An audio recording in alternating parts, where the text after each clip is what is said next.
তেও কিন্তু মজা হয়। দেখো এই দেখো হয়ে গেছে। চলো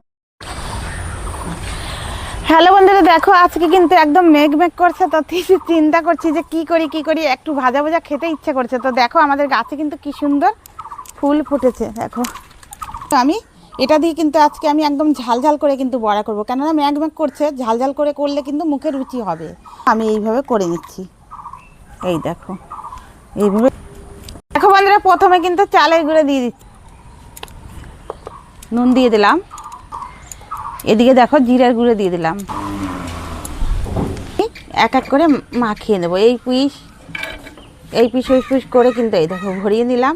এখন কিন্তু আমি দিয়ে দেব। বন্ধুরা হয়ে গেছে এদিকটা কিন্তু এখন আমি উল্টিয়ে দেব। দেখো এই দেখো এই পিস করে দিলাম, আর দেখো দেখতে কত সুন্দর হয়েছে, লাল লাল হয়েছে। টাইমে কিন্তু মাছ একটা মিষ্টি কুমড়োর বড়া সব মশলা দিয়ে কিন্তু করে নিলাম। খেতে কিন্তু খুবই টেস্টি হবে। এবার তোমাদের কাছে আমার মতন করে কিন্তু তোমরা খেয়ে আমাকে কিন্তু অবশ্যই জানাবে যে খেতে কেমন হয়েছে।